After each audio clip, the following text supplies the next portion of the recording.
Sure.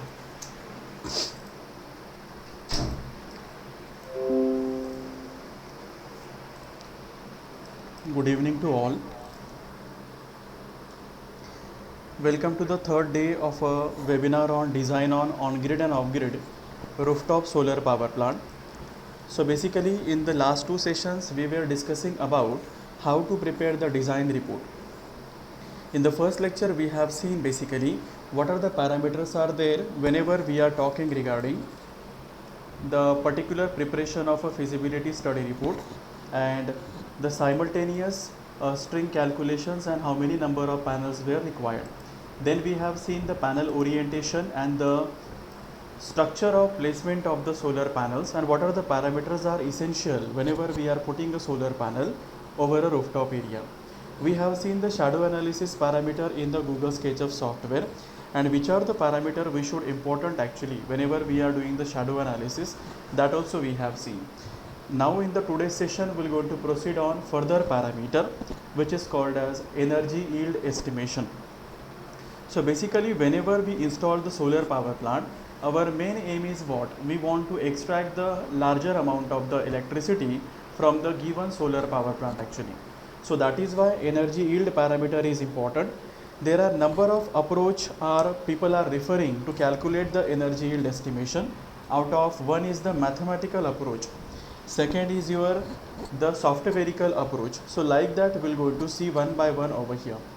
So basically whenever we want to calculate the energy yield is nothing but per day how much amount of unit has been generated, per monthly how much amount of unit has been generated, and annually basis whenever we are saying that the given solar power plant is producing let's say 12,000 number of units in annually basis over here, it is called as energy yield estimation annually basis. So basically whenever we are estimating the how much amount of unit has been generated, the step number one is to account the derating factors. So basically the derating factors are nothing but whichever factor are responsible to reduce the power output from the DC side of the solar panels. Whenever we are talking about the derating parameters, there are number of parameters are there actually. So on an average we are clubbing that parameter into the three main parameter which as the main typical parameter mostly we are considering whenever we calculate the derated form of energy generated. So first step number one we are going to see is the derating due to manufacturer output tolerances. So basically whenever we are talking regarding the PID losses, LID losses, then your other kinds of the rating losses, so these are all are clubbed into the one output tolerance parameter which is we call as an manufacturing output tolerance. So let's say the 5% of loss has been happening from the rated power output from the given solar array. So we take it as an 5% loss over here basically. So 5% is resembles to 0.95 as a multiplication factor because 100 minus of 5 we are getting 95% and we are multiplying by 0.95. Now what do you mean by this 325 actually? Whichever rating of panel we are selecting. So let's say as per the case study has been concerned, we have selected the Tata Power solar power panels basically, and each panel will have a rating of 325 watt peak. So whenever we are accommodating the derating parameter, first we are going to calculate it for only one solar panel, and once it is been calculated for one solar panel, then we are going to multiply by the other factors one by one over here. So the step number one in substep number A, derating due to manufacturer output tolerances, clubbingly considering of the PID losses and other nameplate rating losses. It is a 5% on an average value we can take whenever we are modeling the energy yield estimation by mathematical approach. So 325 multiplied by 0.95, we are getting something 308.75 watt peak after deducting the manufacturer output tolerances. Second important parameter is the derating due to the soiling or the dirt losses. So we know actually as good as the dirt is depositing over the solar panel or soiling is depositing over the solar panel, some amount of the photon which is getting extracted over the particular solar panel, it is getting reflected, or some amount of a radiation is not getting absorbed inside the solar cell. So that is why, due to the dirt or the soil which is getting deposited over the outer surface of a solar panel, which also plays an important role into degradation of the energy yield from the given solar power plant. To reduce such kind of a losses, we have frequently cleaning option will be there actually. So whenever we build up a solar power plant, in a maintenance parameter when we talk, the frequency of a cleaning we should consider. Either weekly cleaning, it should be mandatory whenever we want to take a larger amount of a power from the given solar power plant. So on an average, this particular losses we can take it up to 5%. So basically, how much percentage these losses we are taking actually? This percentage is always changing according to which approach we are choosing actually. Whether you go for softwarical approach or mathematical approach, some amount of on an average value we have to take it over here. In most of the modeling, most of the time people are taking up to the 5% of a losses, because more than 5% losses we cannot take it over here, because ultimately if we are taking whatever the output parameter we are getting in terms of kilowatt hour energy generation, it is decreased value we are getting actually. So that is why on an average 5% will be okay to take it in the mathematical modeling over here. So whatever the answer we have got in the step number 1, substep number A, 308.75, we are multiplying by 0.95 as an 5% soiling losses over here. So we are getting 293.31 watt peak as an answer over here. Third derating factor which is important as an derating due to the temperature. So basically whenever the testing has been happened for the solar panels in the laboratory, it is on the 25 degrees centigrade it is happening actually.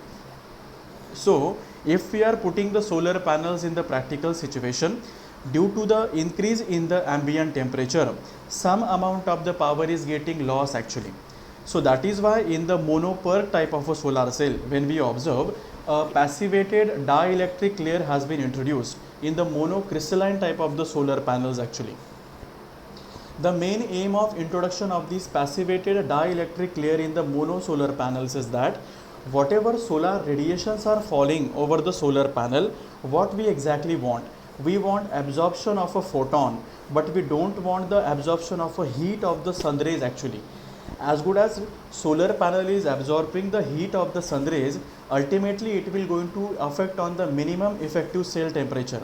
It means what? Temperature of a solar cell is actually increasing, and if a temperature of a solar cell is increasing, ultimately the power output what we are getting from the given solar panel, it is decreasing over here actually. So that is why whenever we are placing the solar panel, so we just check it for what is the ambient temperature, general ambient temperature we are taking on an average for a whole year actually. So basically first we have to calculate the minimum effective cell temperature actually. Now minimum effective cell temperature means what?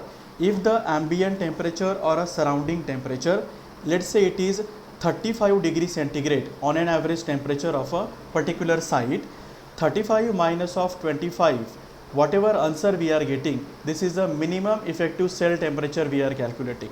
It means what? Hike or increase in the temperature from the standard test temperature that we are calculating over here.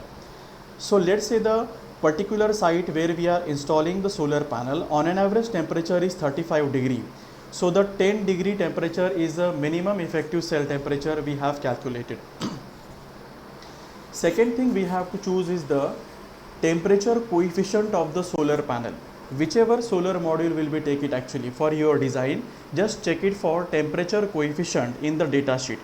As good as the temperature coefficient we have seen in the Tata Power solar data sheet actually, they have given us that minus of 0.41 percentage per degree increase in the temperature. It means what? Per degree increase in the temperature beyond 25 degrees centigrade, let's say the 26 degrees centigrade, there will be the 1 degree increase in the temperature of a solar panel. It will reduce up to minus of 0.41 percentage of power what we could have get from the given solar panel.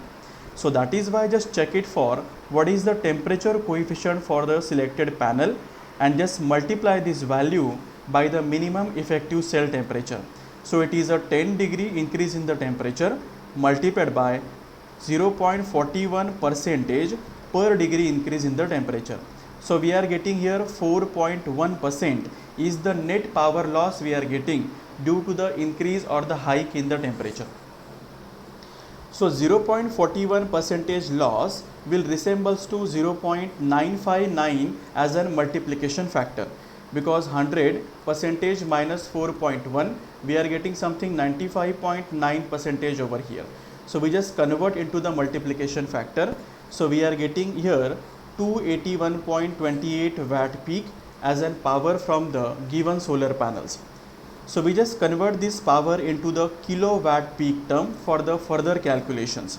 So just divide this 281.28 by 1000 because we want to convert kilowatt watt term into the kilowatt term over here. So we are getting here 0.281 kilowatt peak power from the one solar panel actually. So when we see what is the effect of derating factors of the soiling, temperature and the manufacturer output tolerances. So ultimately the 325 watt peak of a solar panel, in the real life it is giving us 281.28 watt peak on an average value from the particular situation over here actually. So that is why accommodation of a derating factors in the modeling of the energy yield estimation, it is also equally important as good as we are preparing the design report. So once we have calculated per panel basis 2.81 kilowatt peak power we are getting, now we have to accommodate how many number of panels we are connecting and what is the GHI value of the given site actually. So remember one thing, whenever we are calculating what actual DC energy that we are getting from the overall solar panels or overall solar array actually. So this formula is the derated output power of a module, that is in step number 1 we have calculated as 0.281 kilowatt peak. It is also called as derated output power of the modules actually, multiplied by number of modules, how many modules we are connecting. Module in a sense solar panels we are connecting actually. As per our design 32 number of panels we are connecting over here, multiplied by irradiation of a specific tilts and azimuth angle of an array. In short, the global horizontal irradiance value we want. Now which GHI value we should be consider actually whenever we are doing the modeling? It is the minimum solar irradiation value we have to consider whenever we are calculating the energy yield estimation. So basically minimum radiation for the district of Palghar where the site has been located, it is 4.07 kilowatt hour per meter square per day value we are getting actually.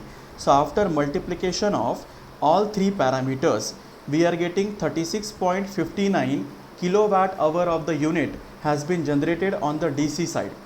So basically we have a thumb rule of 1 kilowatt of solar panels will going to give us 4 number of a unit on an average basically actually. So whenever we want to calculate exact number of a unit, so that time we can go for this mathematical approach. So basically this is our step number 2 we have seen. In this we see actual DC energy that we are getting from the solar array actually. Now we're going to add over here what are the cabling losses are there, what are the inverter losses are there, AC cable losses will be there, and considering all the parameter, and finally we're going to recommend that how much amount of unit will going to get generated from the given solar panels actually. So let's say in the step number 3 we're going to consider over here what is the DC cable losses, because whatever the power we are getting from the solar array that we are giving to the inverter through the DC combiner box with the help of DC cables actually. So this is in our hand actually what amount of sizing of DC cable we are selecting. If the cross section of DC cable will be more as per the current which is flowing from the DC cable, we can reduce the losses from the DC cable also. But 100% of the reduction of a losses we cannot do in the cable actually, because whenever current is passing from the cable, internal resistance has been offered by the conductor to the flowing of the current actually. So that is why on an average we can take 3% as an DC cable losses. By considering that the proper sizing of a DC cable we are selecting for the case study. So the DC energy input that we are giving to the inverter is the 36.59 kilowatt hour of the unit what we have calculated in the step number 2nd multiplied by 0.97. 0.97 is this particular derating factor parameter we are considering, which is resembles to 3% DC cable losses over here. So doing this multiplication we get a 35.49 kilowatt hour of the units. Then we'll going to proceed for step number 4. In this step number 4, now we're going to accommodate what is the inverter efficiency is there actually, because whenever there is a conversion is happening from the DC to AC conversion actually, that time some amount of a power has been getting dissipated in the conversion losses. Now how much amount of power is getting dissipated actually? It depends upon what the inverter is having the efficiency. Every inverter what you will go to select, it will have their own efficiency parameter. In this case we have chosen the Polycab inverter. In the data sheet they have mentioned us 89% of the 98% of this typical efficiency is there actually. So we just multiply by this multiplication factor to the 35.49, we are getting 34.78 kilowatt hour of the unit has been generated. Now we're going to proceed for step number 5 over here. In the step number 5 we're going to accommodate now AC cable losses over here, because from the inverter we are flowing the power from the AC cable through the ACDB and then it will be given to the corresponding bidirectional meter or the consumer metering panel. So main losses could be occurred, it might be the AC cable losses actually. So in this modeling I have taken as 1% over here. It depends upon how appropriate sizing you are choosing for the particular AC cable over here. Whether it is a armored cable we are selecting, whether it is any other cable we are selecting, but whatever the current that is flowing from the particular cable and what cross-sectional area we are selecting for the cable, it depends how much amount of losses could be occurred from the AC cable actually. Considering the proper cabling sizes for the AC cable, we can choose it up to 1% will be reduction, that is a losses from AC cable. So it will be resembles to 0.99% multiplication parameter.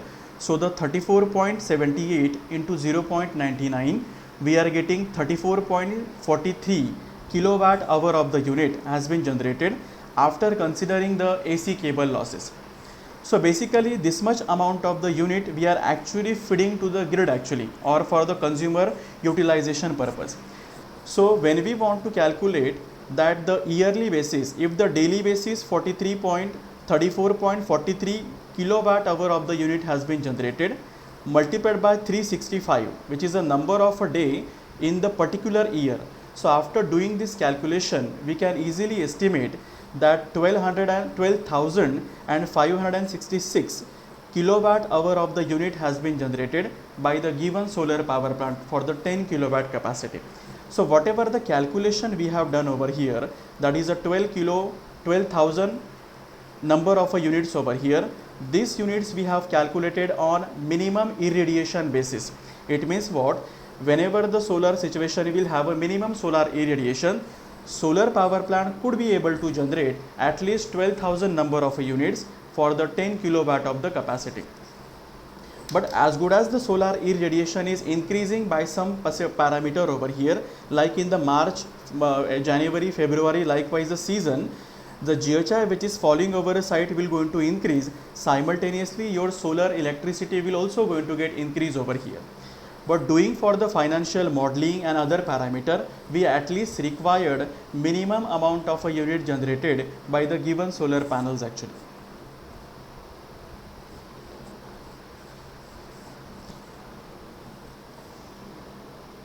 So basically in the earlier calculation of energy yield estimation, we estimated 12,000 number of a unit for minimum radiation. Now we are going to see average solar irradiation, that is a average of whatever the GHI it is falling in the monthly basis actually. So average of the monthly basis, if we are multiplying the same parameter, all the steps are remain same.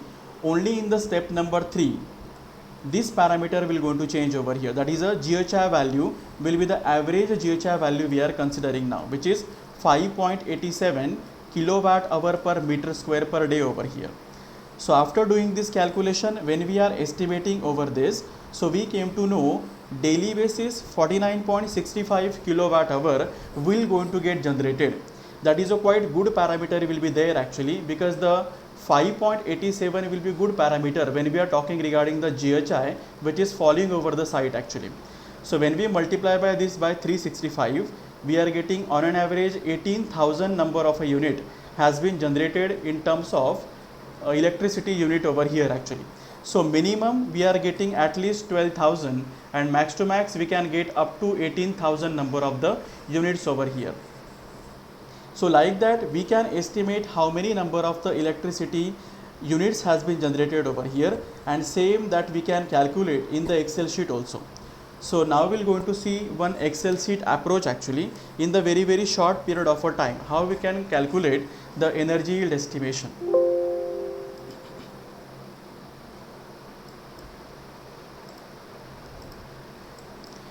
So basically in this Excel sheet we will go to learn how to calculate the monthly energy yield generation and how to plot the graph actually whenever we want to assess the graph of energy yield generation actually.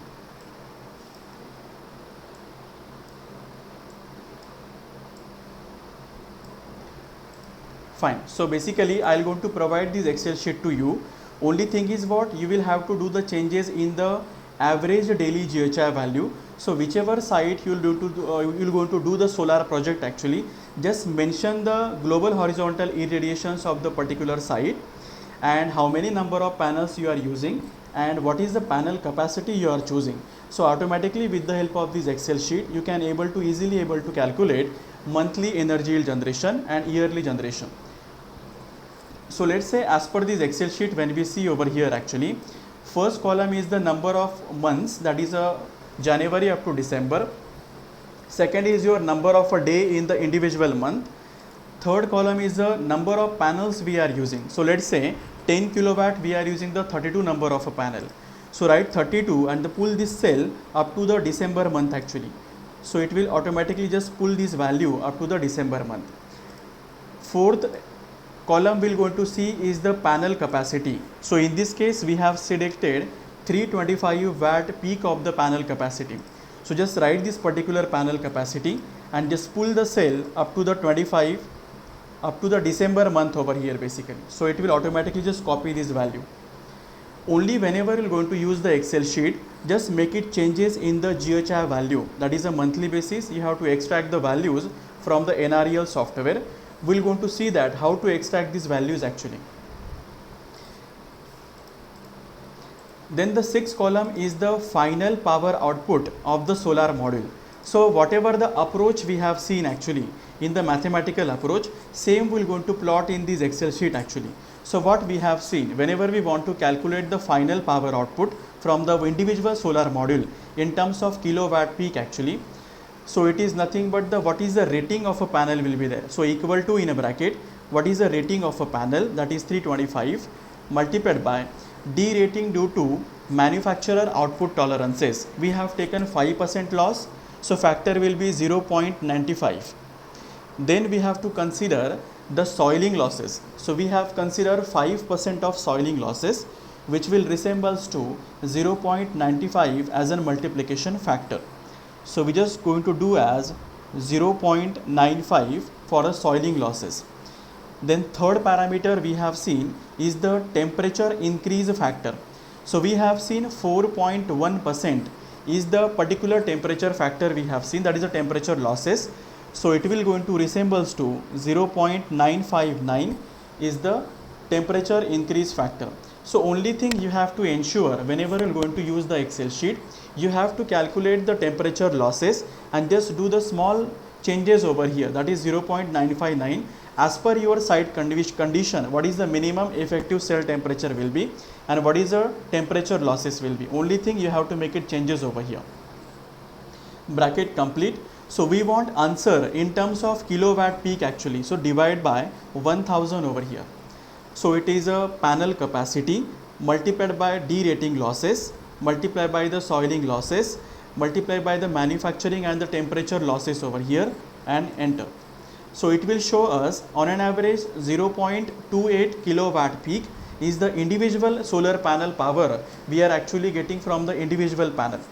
So once again we are going to pull the cell up to the December month. So it will going to copy this value up to the December month. In the 7th column, it has been given that actual DC energy output from the solar array.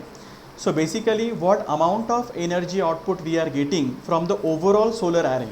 In one solar array, we have 4 number of the strings are there, and each and individual string will have 8 number of solar panels connected in the series combination. Total number of panels are 32 over here. So we just write the formula over here, that is the actual DC energy output we are getting from the solar array is equal to, in a bracket, what is the final power output we are getting from the one solar module considering the derating factor, that is 0.28, that is the earlier cell, multiplied by what is the average daily GHI value for the corresponding month over here. It is 6.30 for January month, 6.89 for February month.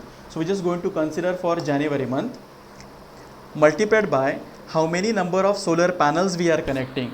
So to consider the third column, number of panels 32, we are going to select that cell, bracket complete and enter. So basically when we observe in month of January, we have the higher amount of GHI is falling on a site. That is why the unit generated in terms of kilowatt hour at the only the DC side, actually whenever it is just passing from the solar array, it is 56.71 we are getting. So whenever we are going to pull this particular cell, formula is applied automatically over here actually, likewise. So you can able to view over here, February we are getting 62 units, in the March month 64, again in the rainy season, that is the August month, we have 36 number of units. So automatically once you have applied the formula, it will automatically be calculated over here actually. Then we have seen the next parameter is the DC input at the inverter. So whenever we are giving power to the inverter, it is through the DC cable we are going actually. So that is why we have to consider the DC cable losses. So earlier cell 56.71 multiplied by 0.97. 0.97 is 3% cable losses actually, and enter. Again pull this cell up to the December month, it will calculate over here. Next column is the AC output energy from the inverter. Now here we have to consider what is the DC to AC conversion losses has been happening. So it is equal to what power we are giving to the inverter multiplied by what is the efficiency of inverter, 0.98, enter. Again pull the cell up to the December month of a span, it will calculate up to the December month. Second last column is the energy, that is the AC energy delivered to the grid daily basis. So basically it is nothing but what, through the AC cable we are passing this energy. So the earlier cell multiplied by the AC cable efficiency, 0.99, enter.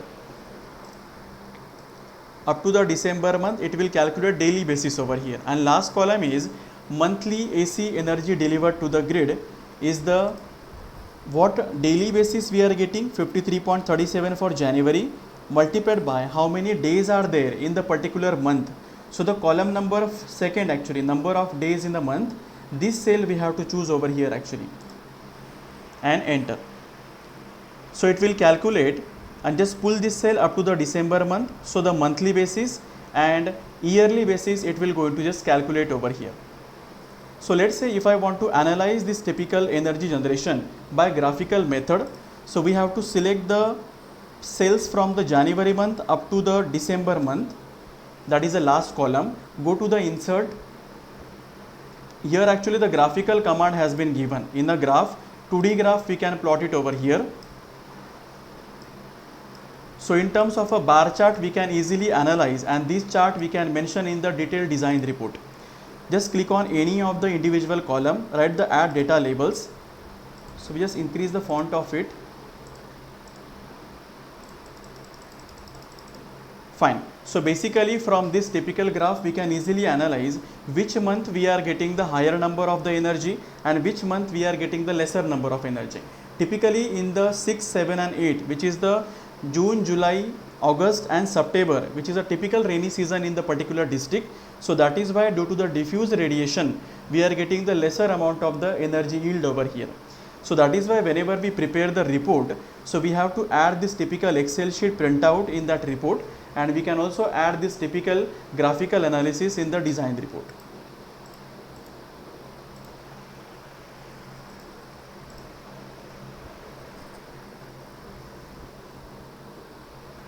Fine. So basically, as good as the energy yield estimation, the performance ratio is also important actually, because whenever we are comparing the two power plants, whether it is a solar power plant, wind power plant, thermal or any other power plant, it is measured with the help of the performance ratio actually. What performance ratio we are getting for the individual solar power plant actually.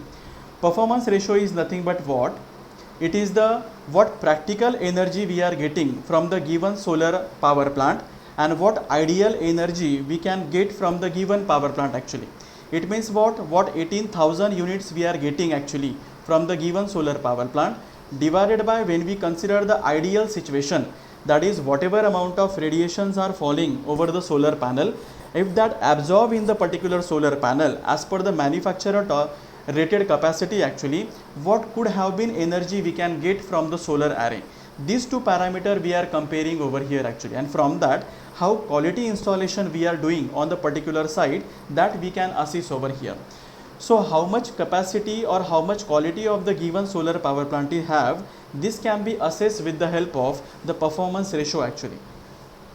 So the mentioning this performance ratio in the design report is also an equally important parameter. So one by one we are going to say this. So basically we know average daily value we are getting up to 5.87 kilowatt hour per meter square per day. So if I multiply this value 5.87 multiplied by 365, so we are getting 2142 kilowatt hour per meter square value yearly basis over here.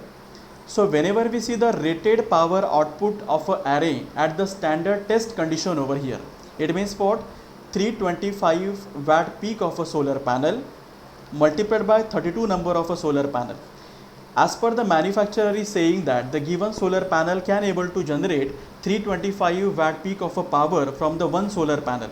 And if we are considering the actual value at a standard test condition 325 multiplied by 32, we are getting 10,400 watt peak of the power, that is a rated power from the given array. So we convert this value in terms of the kilowatt peak just by dividing by 1000 over here.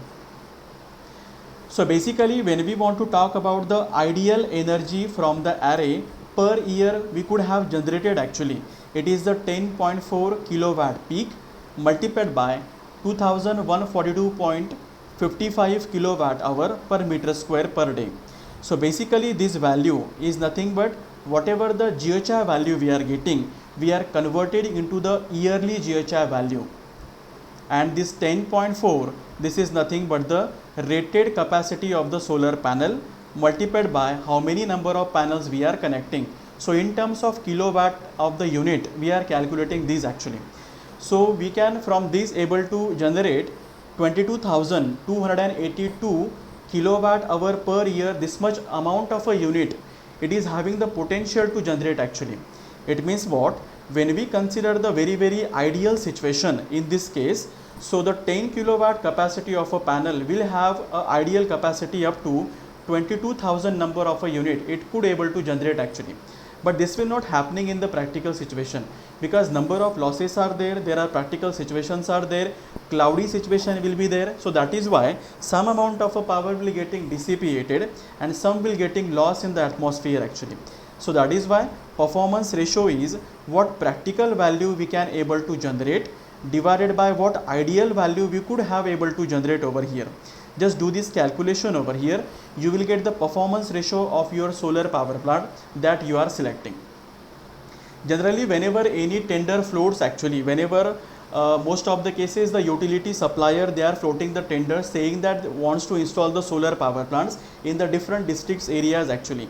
So some of a tender, they are mentioning that the performance ratio of a solar power plant that you are installing, it should not be go lesser than the 75% over here.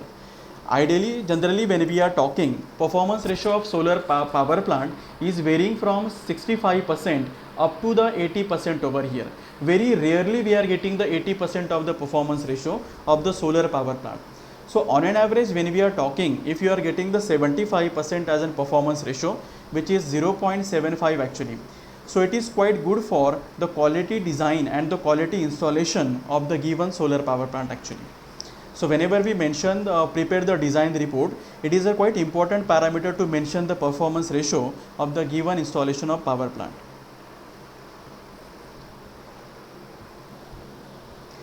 Now we're going to see one important parameter, that is a DC combiner box.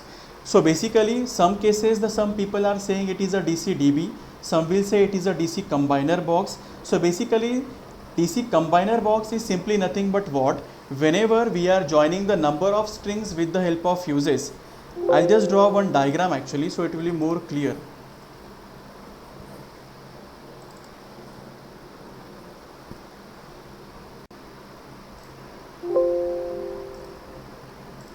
So basically DC combiner box is nothing but what? Whenever we are combining the output of the number of strings, whether it is how many number of strings that we are connecting. So let's say this is in combiner box. Generally we have the number of fuses has been there actually. Likewise the fuses has been there. In combiner box we are combining the power of the strings. That is a connection in the parallel combination we are doing actually. So let's say the 7 number of the strings we are connecting. So what we do, positive of each wire we are connecting to these fuses over here, and one central bus bar we are taking this positive power and we are giving this power to the particular DC DB, that is through the SPD or through the MCB for more proper functioning or more precautious measurement over here. And second, the neutral combination we are taking, and this also wire we are passing through the DC DB, or we can directly give to the inverter also. But one thing we have to mention actually, if the inverter doesn't have the SPD, that is the surge protection devices, so that time we have to externally build the SPD into the DC DB over here. So generally when we are talking for the combiner box for the larger capacity of the solar power plant, it is simply the combination wherever we are clubbing the string number 1 up to the string number 7 parallel wise actually. So it is called as the combiner box over here. And whenever we are talking regarding the DC DB, for the smaller scale capacity the combiner box is not required basically. For bigger capacity we can use the combiner box. So generally in the smaller cases we are using the DC DB. In the DC DB we have the MCB over here, that is a miniature circuit breaker. We have the SPDs over here, then we have the terminal boxes we are keeping over here. Generally the main role of the MCB is what? Whenever the overcurrent is flowing from the individual string, so that time we need to protect the inverter from the overcurrent which might be flow from the inverter actually. So that time we are using the MCB over here. MCB is nothing but the general protection for overcurrent protection. We are using the MCB. Each and every MCB will have their own individual rating. Starting from your 16 ampere up to the bigger ampere also we can choose it this MCB over here. There is not much difference between the fuse and the MCB actually. Fuse and MCB working will be same. Only thing is what? Whenever the excess current is passing from the fuse actually, that time we have to replace this fuse over here, because the metal inside this fuse is getting melted over here, and once this fuse has been utilized we have to replace the fuse over here. But generally when we are using the MCB, here we are using basically the technology so that whenever excess current is passing from the particular MCB, so like that arrangement will be there actually. So this current is just passing from this and it will be given to the output side over here. For a smaller period of a time the tripping has been happening over here. So general use of the fuse and MCB is only same, only if the higher current is passing we don't have to replace the MCB over here actually. That is the main thing why we are using the MCBs. Next thing, parallelly we have to connect the SPD over here actually. SPD is called as the surge protection devices. So generally what happens in the heavy lightning situation in the rainy season or due to any kind of the external calamities, if the over voltage is passing from the circuit, that can be just extracted by this typical SPD over here actually. This over voltage is just passing through this SPD, that is over current and the surge voltages. It is passing from the SPD and the path is given to the grounding connection over here actually. It means what? This over voltage we not allowed to go towards the inverter actually, because the cost of installation of an inverter will be more compared to the SPD over here. So generally the MCB and the SPD we are using in the DC-DB just for the safety precaution over here actually. But in case of a smaller capacity of a power plant, instead of using the combiner box, we can just go for the double or triple usage of this MCB over here. Through that also we can develop or design the combiner box over here actually. So one by one we're going to see over here how to build this combiner box or the DC-DB for this particular situation, for this case study.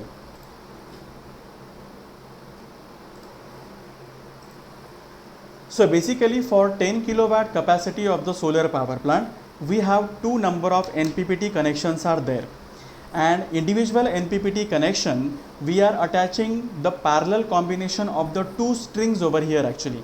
So that is why we have to club the power of the two strings in the parallel combination, and then we have to give this connection to the inverter over here.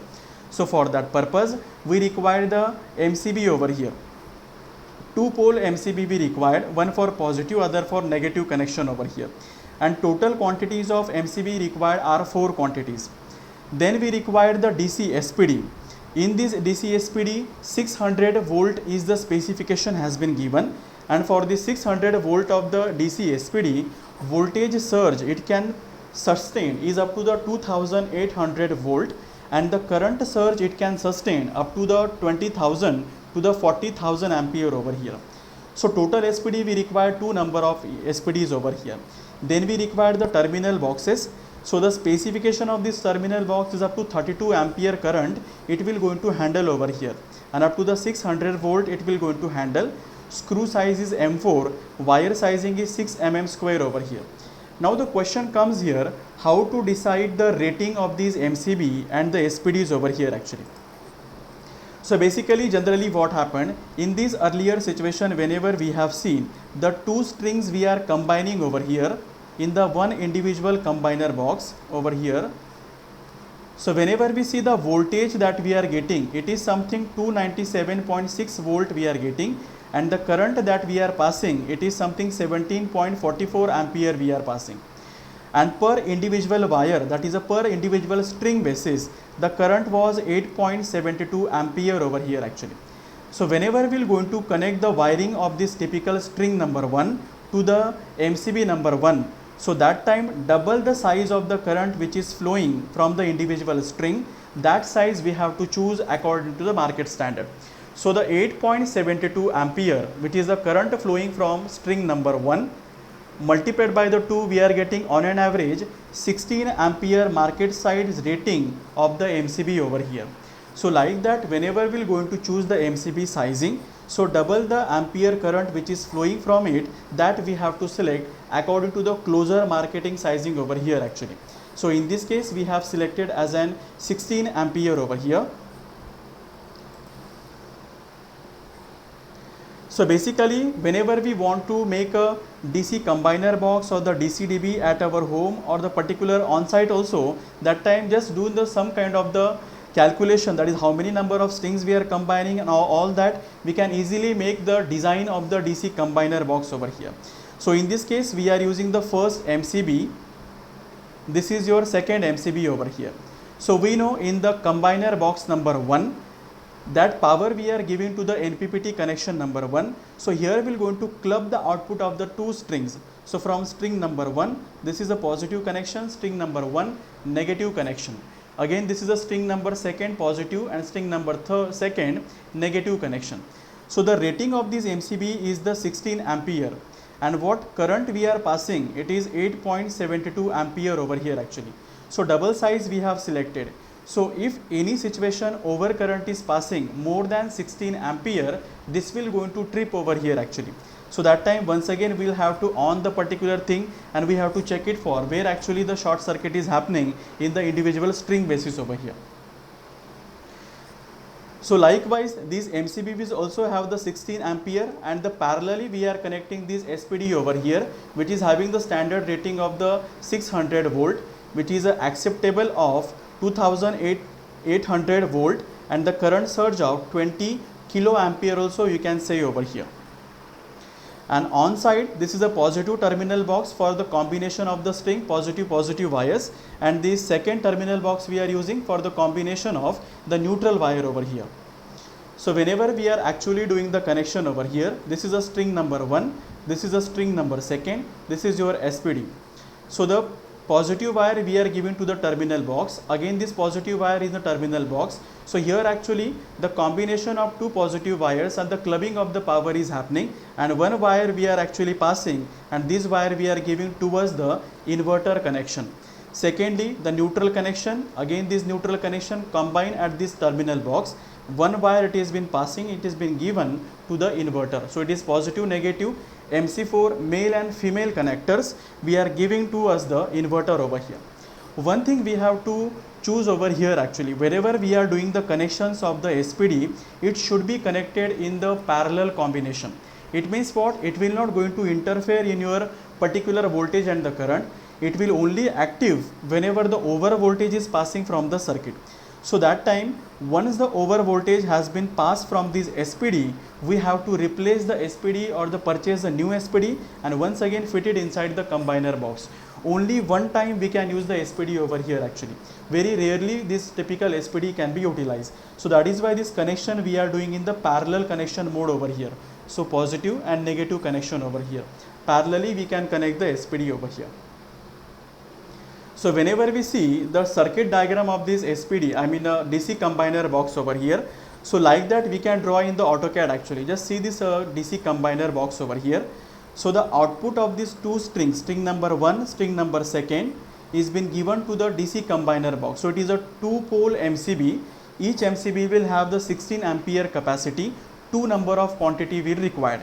And the 2-pole SPD we are using, and the 1 number of quantity of SPD we are using the 1 DCDB or combiner box over here actually. And this power connection we can give to the NPPT connection number 1 to the given inverter. Simultaneously, string number 3 and string number 4, this power we can give to the DC combiner box. Here the two quantities of the MCB, one quantity of a SPD, and this particular rating is been given to the NPPT number 2 over here. So this is a half of the circuit diagram, we can show it over here. Rest of the full circuit diagram we can show in the subsequent section over here actually. As good as the DC combiner box selection is been important, simultaneously the cabling size is also been more important over here, because whatever power we are generating for the solar panels, it is ultimately we are passing from the DC cable actually. So basically DC cables are nothing but the cabling connection, that is the interconnections of the solar panel, the cable between the solar panels up to the DCDB or a combiner box or a junction box, and from the combiner box up to the inverter, whatever cabling connections we are using, it is the DC cable we are using over here actually. So there is a proper method is there for sizing of a DC cable for the selected solar power plant actually. So basically before sizing of the DC cable in the Excel sheet, we actually require the two data sheet. One data sheet will require which cable we are selecting. Most of the cases here I have selected the polycap cable, that is a polycap DC cable, and then we required the data sheet of the solar panel. So the clubbing of the data sheet of the wire and the data sheet of a solar panel, this parameter we required in this typical Excel sheet actually.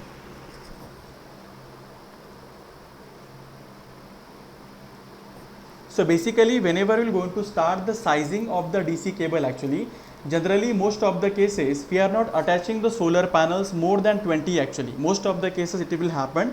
So that is why the solar cable what we are using on the DC side for the connections of the panels up to the DC combiner box, it is ranging from the 4 square meter, 6 square meter, 10 square meter and 16 square meter actually.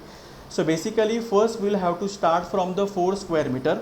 Most of the solar power plants we are combining the series combination or the clubbing of the series combination of the power solar panels up to the 20 panels actually. So that is why the 4 square mm or the 6 square mm will be suitable for the installation. But though we have selected on the trial basis, we have to prove this that particular selected sizing of the solar cable will be able to handle this particular amount of the power, and whatever the voltage drop is occurring, whatever the current drop is occurring, and the power losses are occurring, it will be within the limit over here.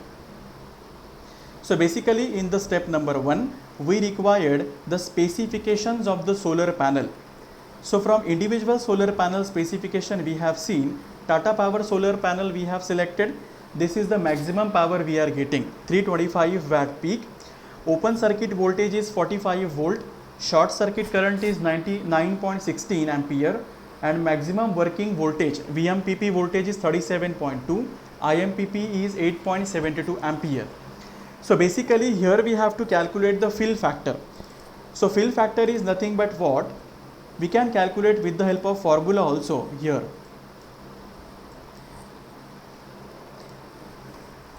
So basically whenever we want to calculate the fill factor, it is nothing but the what maximum voltage we are getting multiplied by what maximum current we are getting, bracket complete, divided by what is the open circuit voltage multiplied by the short circuit current. We can choose it over here, open circuit voltage multiplied by the short circuit current. In short, whatever maximum voltage current we are getting, that multiplication we are getting in the numerator. And what is the maximum voltage in a given circuit and maximum current in a given circuit, that is measured by the open circuit and the short circuit current of the particular solar panel actually. So just doing this typical ratio, we can able to calculate what is the fill factor for the given selected solar panel actually. So once we have considered these typical factors and the typical specification in the step number 1, in the step number 2, we have to do or we have to enter which cable we are selecting. So you can select any of a cable which has been available in the market, but before selecting the cable, just check it for the data sheet of the cable actually. So what parameters are there whenever we are designing the DC cable, and that we have to focus whenever we are just designing for this cable actually. So we required one data sheet of the cable which we are selecting over here. So basically it is a polycap cable data sheet I have been shown over here. So in this table, single core cable mostly we are using on the DC side. So it is ranging from 1.5 up to the 6 square mm, and whenever the lower table we see, it is a 10 square up to the 240 square mm has been given actually. So out of this data sheet, which parameter we have to focus actually? One parameter we required it, what is the cross-sectional area of the cable. This is a 4 square mm we have selected, that is the row number 3, 4 square mm. Then we required what is the internal resistance by the conductor. So it is a tin copper maximum resistance as 20 degree ohm per kilometer. It is 5.09 ohm per kilometer we noted down. So whenever we are just reading the data sheet of the DC cable, we have to focus on what is the cross-sectional area of the cable is. Second thing, we need to focus what is the resistance offered by the cable, and last is what is the current capacity of the given cable actually. So these 3 parameters we have to note down whenever we read any of a data sheet from the any of a manufacturer. Second thing we required to be introduced that this is a DC cable actually for the polycap manufacturer. So in this case, whenever we see the electrical parameter over here, the voltage test can be acceptable is 6500 volt they have tested as per the EN codes. Then the maximum permissible operating voltage is 1.5 kilovolt in terms of a DC. And whenever we see the nominal AC voltage, when we are passing the AC voltage from the DC cable, it can be acceptable up to 600 volt or 1000 kilovolt over here. So these are the parameters are there actually in individual data sheet. When we see, these are the parameter given for which testing condition the DC voltage has been tested, for what nominal voltage the AC voltage has been tested. So this parameter also we have to mention in the Excel sheet. So basically as per the selected Excel sheet, cross-sectional area for trial number 1, we have selected 4 square mm cable. Rated voltage, that is AC rated voltage, it is 0.6 by 1 kilovolt AC volt. Rated DC volt is 1.5, working volt is 1000 volt DC. These 3 parameter has been mentioned in the data sheet of the given solar cable. Then important parameter is the maximum resistance, 5.09 ohm per kilometer. So basically whenever we do the calculation actually, we require the value in terms of the ohm per meter. So we divide this value by 1000 and we rewrite again this value over here. So it is equal to maximum resistance ohm per kilometer divided by 1000. We are getting the value in terms of ohm per meter. So whenever we calculate the power losses, so that time we require this value. Second thing, we have rated that the current carrying capability of the conductor. So the CCC, that is the current carrying capacity, it is a 55 ampere is given in the data sheet. So that also we have to mention. So in step number 1, we have seen the specifications of the solar panel we required. Step number 2, we required the what typical DC wires parameters we have been selected over here. Then we have to calculate for maximum current that can flow from the cable. So basically whenever we want to calculate what amount of maximum current that can be flow from the given cable actually, this we can calculate by this typical formulas which has been mentioned over here. So the maximum current that can be passed from the individual cable while the designing actually, it is the short circuit current of the individual solar panel multiplied by how many number of the strings we are connecting in the parallel combination multiplied by 1.25 as a design margin, that is a future design safety margin also we can take it over here. Now why we are doing like this actually? Because whenever we are designing any DC cable actually, this has been designed for very worst situation also. It means what, very high current is flowing for the given solar panel. That time also our solar cable should not be fail in the typical situation, or any kind of the fire catch up should not be happen in the particular situation. So that is why this formula has been used over here. Short circuit current of the individual solar panel, number of strings we are connecting in the parallel combination multiplied by the safety margin which is 1.25. So one by one we are going to note it down over here. So as per our design, what we have observed actually, number of strings connected in the parallel for the DC combiner box number 1, it is 2 strings we are connecting in the parallel combination. So here we calculate what is the maximum current then. So as per the formula, I rewrite this formula once again. So write equal to short circuit current of the individual panel. So step number 1, from step number 1 we are going to choose 9.16 ampere. This is a short circuit current multiplied by 2 number of the strings. So select this typical cell multiplied by 1.25 as a design margin. Enter. So max to max current for which we are designing the solar cable is up to the 22.9 ampere. So whichever cable we are going to select, we have to check that particular cable whether it is sustaining this much amount of current or not. So once we have selected this maximum current, then we have to check it for what is the derating factor for the flowing of the current. The reason of this calculation of the derating factor is that we have to compare what is the derated current carrying capacity of the conductor, whether this typical value, if it is greater than maximum current flowing or not. So basically what do you mean by the derating capacity actually? Whenever we have observed the particular data sheet, we came to know the 4 square mm of a cable is can able to handle 55 ampere of the current actually. But generally the 55 ampere of a current is very ideal current has been given in the data sheet actually, because whenever any of a data sheet has been prepared in the industry, it has been made on the standard and the ideal test condition actually. But whenever we keep any of a electrical instrument in the practical situation, we found some amount of a deviation will going to happen. So what amount of deviation is happening actually, that we have to count with the help of the derating factor. So the applicable derating factor for the DC cable here is, first is the variation in the ambient temperature. So basically these two factors, variation in the ambient temperature and variation due to whenever we are passing the cable through the cable trays or the cable conduit actually. Now why we are taking this derating factor actually? The one thing is that if the temperature of the surrounding will going to increase, it will going to affect on the capacity of the current carrying capacity of the conductor actually. In the hotter environment, some amount of current will getting lost in the environment actually. So that is why at what particular ambient temperature we have selected, and according to that particular variation in the derating factor we have to consider. We're going to see from where we have to take this parameter. And second thing is what? Variation due to the conduit pipe.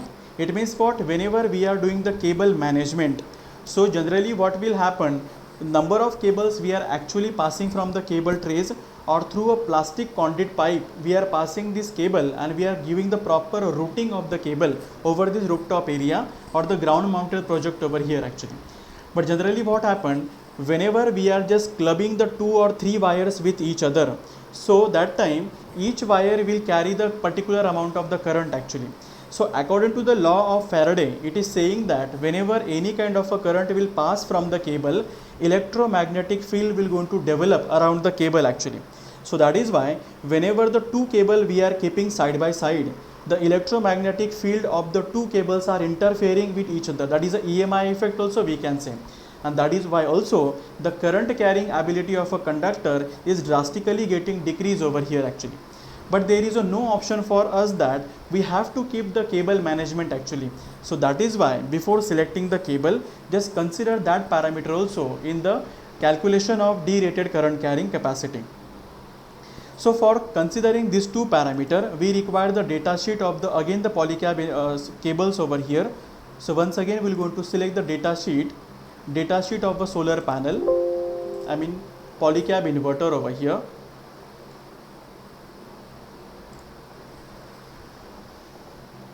So basically the same data sheet will be there from the given polycab manufacturer actually. So it is a 25 pages of the data sheet is there actually. So basically we don't have to read all the data sheet actually. Only we have to focus on some amount of the important parameters only. In the page number 20 actually from this data sheet, here it has been given rating factors over here actually. So for air and the ground temperature, whenever the ambient temperature of a surrounding is your 40 degrees centigrade, generally most of the cases the surrounding temperature will be on an average more than 25 degrees there in the Indian continental region actually. So it is a 40 degree on an average ambient temperature we have considered, and the rating factor, that is a rating multiplication factor, it is a 1.0 they have given actually. So same factor we have to consider whenever we are putting this value in this Excel sheet actually, this one parameter. Second parameter we have to consider is the variation due to the conduit pipe.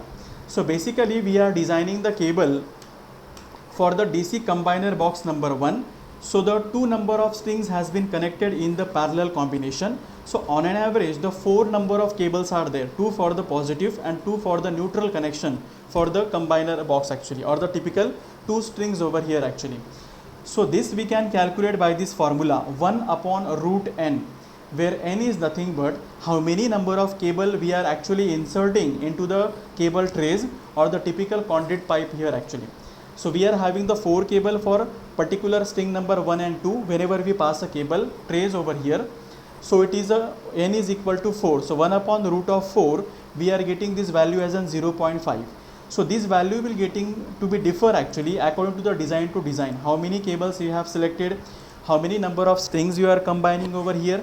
Just replace this n value for the corresponding cable you are clubbing to each other in the individual conduit pipe. So whenever we want to calculate the total derating factor, this total derating factor is simply the multiplication of these two. So it is a 1, that is the variation in the temperature, multiplied by the variation in the conduit pipe that we have selected. It is 0.5 we are getting. In the step number 4, here we calculate the derated current carrying capacity of the conductor. So we know the derated current carrying capacity is the rated capacity multiplied by the derating factor. So rated capacity is 55 ampere from the step number 2nd. When we observe CCC, that is triple C has been given, it is 55 ampere. So whenever we are doing the calculation of DCC over here, that is a derated current carrying capacity, so we can write a formula equal to rated current carrying capacity, which is 55 ampere, multiplied by derating factor, which is 0.5 over here, and enter. So it will gives us 27.5 ampere. This is the derated current carrying capacity. Now when we observe the parameter of these, actually the manufacturer is saying that this current we can able to handle, or 4 square mm of a cable will able to handle 55 ampere of a current, but in actual real life situation it can able to handle up to the 27.5 ampere current only. So that is why whenever, okay, the question has been asked by, we will need all above information in us to review. Okay, definitely. So basically all this information and all these Excel sheet and whatever the data sheet I am referring, it has been mentioned in the study material actually. So it has been there in the study material. So once the session has been over, just go through this typical Excel sheet and the data sheet, and any doubt is there, you can ask them. Fine. So basically in step number 4, we have calculated the derated current carrying capacity, which is 27.5 ampere over here. So we have to make sure that the derated current carrying capacity should be more than whatever the maximum current that we are sending from the given cable. So our maximum current in this case is 22.9 ampere, and derated capacity of the conductor for 4 square mm cable is 27.5 ampere. So this design is safe over here actually, because we have the larger capacity or the largest span of the amperage ranges will can able to handle by the 4 mm square cable. So once we satisfy this typical capacity of these, actually DCC should be greater than the Imax, then we have to go for step number 5. So basically in the step number 5 actually we are calculating the power losses. So it is not like that the DCC value will be more than the Imax value. Again we have to check it for the power loss also, because ultimately whenever we are talking regarding the what power is getting dissipated into the DC cable, actually the power loss percentage is there, that also we have to estimate, and that also we have to mention in the cabling selection actually. So the formula for power loss, it has been mentioned over here. Percentage power loss is equal to what is the maximum power point current is there for the individual solar panel, that is a square, multiplied by the resistance offered by the conductor, multiplied by how much length we are choosing for the cable, multiplied by the 100, we have to convert it to the percentage, and divided by total power for which we are designing this cable. So basically the first parameter in the step number 5 is the enter number of modules that we are connecting in the series combination. So here in the string number 1 we are connecting the 8 modules. Second step is what? Enter the number of parallel strings in the parallel condition over here. So we have total 2 number of strings in the parallel condition for DC combiner box number 1.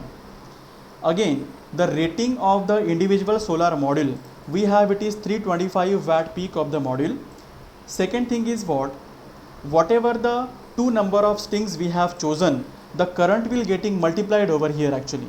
So it will be 2, that is the 8 number of the particular solar panel, and this particular 2 over here, 2 number of the strings and 8 number of the individual solar panel into the individual string over here. So in case the 2 parallel strings are forming an array, then value of the maximum power point current will be increased by 2 factor over here. And now why it is increased by 2 factor? Because the 2 strings are connected in the parallel combination. If we have the 3 strings connected in the parallel combination, multiply by the maximum power point current by the 3 value. If we have the 4 strings in the parallel combination, multiply by the IMPP value by the 4 over here. So once again we rewrite this formula. IMPP value we can take it from step number 1, which is 8.72 ampere for the solar panel, and multiplied by how many number of strings we have, that is this 2 number of the strings, and enter. So it is 17.44. This current we already also have calculated actually. Second thing is what? Whenever we are passing the cabling connection, it is passed from the DCDB, that is a DC combiner box number 1. So half of the power it is been allotted to the combiner box number 1, and half of the power has been allotted to the combiner box number 2 actually. So how much power will be there whenever we are connecting the two strings to the combiner box number 1 and ultimately NPPT connection number 1 actually. So it is how many number of solar panels we have connected multiplied by total number of the strings multiplied by what is the individual capacity of the particular solar panel. So here it has been mentioned 5200 watt peak to the NPPT connection number 1 and 5200 watt peak to the NPPT connection number 2nd. So on an average we are having the 10 kilowatt of the power we are giving to the DC input side of the inverter. So basically second thing we have to mention what is the length of the cable we are using. So in this case for the design we have chosen the 100 meter of the cable we required on the DC side. So then we are going to rewrite this formula once again, that is a power loss calculation. So bracket in a bracket equal to IMPP square is written over here. So from step number 1 we are going to choose IMPP current 8.72 ampere. Once again it is a square is there, so once again it is a 8.72 ampere.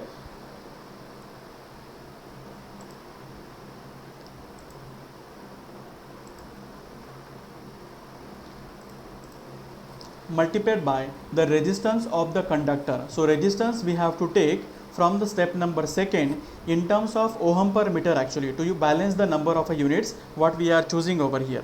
0.00509 it is the resistance offered multiplied by length of a cable is 100 mm, I mean 100 meter over here, bracket complete, multiplied by 100 to convert this value into the percentage divided by what total power it will going to be get handled at the NPPT connection number 1. It is half of the 10 kilowatt, that is 5000 kilowatt, and enter. So it will going to say it is 0.74% is the power loss is happening whenever we are going to choose the cable of 4 square mm of a cable over here. In the last step we have to consider the calculation of the voltage drop actually.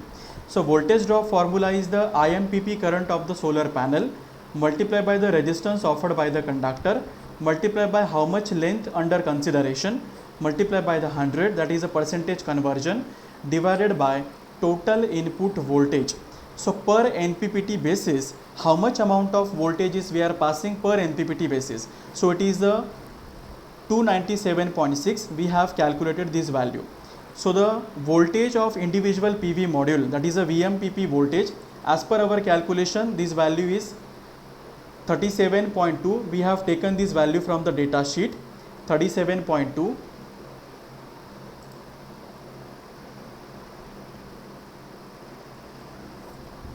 Total input voltage will be, that is a VMPP multiplied by the number of PV modules in the series.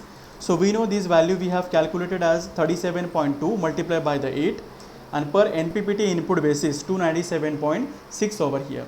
Then lastly we are going to calculate the voltage drop over here. So voltage drop for 4 square mm of a cable, it is the IMPP current of the particular solar panel, step number 1 IMPP current multiplied by resistance offered, that is the step number 2 resistance offered multiplied by the length of a cable. From step number 5 length of a cable we are going to choose 100 meter multiplied by the 100 for percentage conversion and divided by total input voltage we are passing. So it will have 1.49% is the voltage drop we are getting. So most of the time whenever we are selecting the cable actually we try to make sure whatever the voltage drop we are getting actually it should be lesser than 3% over here. So like that we can choose any of a cable designing that we want for the DC conversion side actually.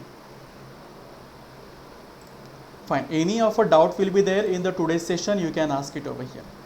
So basically in the today's session we have seen how we are calculating the energy yield estimation over here. So basically we have seen the mathematical approach of calculation of the energy yield.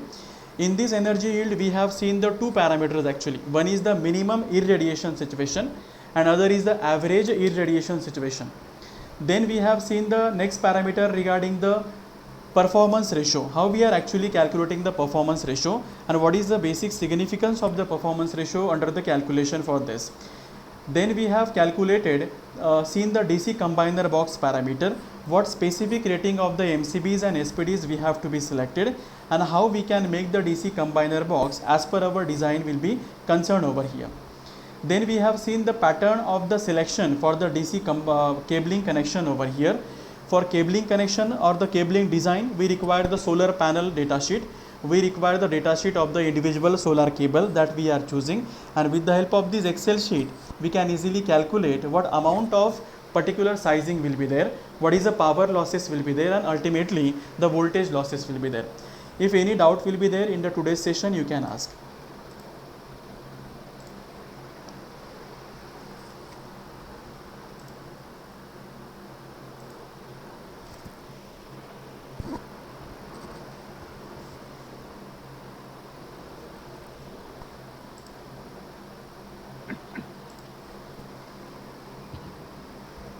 Sir, can you put all these formulas in one sheet and provide separately?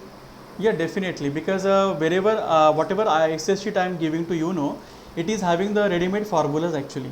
Only just I am teaching how we can write the formulas over, I mean the model the formulas over here actually. In some cases, some amount of the modifications will be required whenever we are using the sheet. So, but most of the formulas it will be there in the Excel sheet actually. Yeah, I'll going to provide the recording of that also. Yeah, any other doubt for the today's session? Fine, just go through the today's study material, and if you found any kind of a doubt will be there, you can ask. I'll going to provide you the Excel sheet of the DC cables and this monthly basis also. Actually, this Excel sheet has been provided in the day number 1. The study material I have sent to you actually. In that it is there actually. Just go through that also, and any doubt will be there. Later you can ask also. Fine. Thank you for the joining today's session all.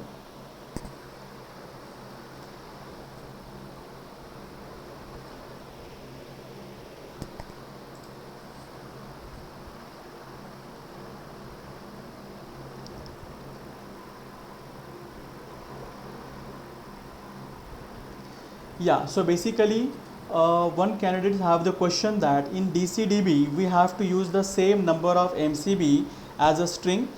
So basically it depends upon us actually whether we are going for the fuse designing of this typical DC combiner box.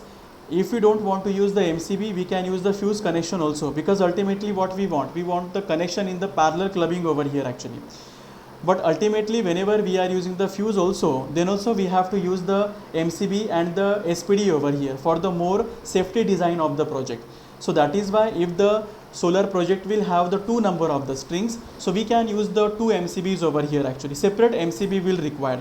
We cannot club the output of the 2 strings, and that we cannot give the particular MCB over here, because we are not using the separate fuse over here actually. If the fuse will be there, then there is no problem. Only one MCB is also sufficient actually. Yeah, it is possible to use the AC cable on the DC side. Only thing is what power dissipation will be there actually. That will be more actually. So whenever we want the quality installation, so that is why we have to use the DC cable. There is no any kind of a difference between the AC or the DC cable actually. It is one and the same. But the thing is what the rating has been given by the manufacturer, it was something different, because the testing has been done for the DC voltages for this typical DC cable actually.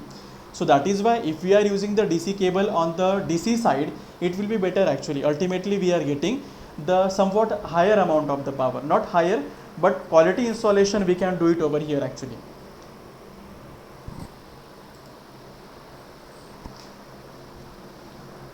Fine. Thank you for joining the today's session. Once again, tomorrow we're going to meet on the same time, 7 p.m. in the evening over here. Thank you all for joining.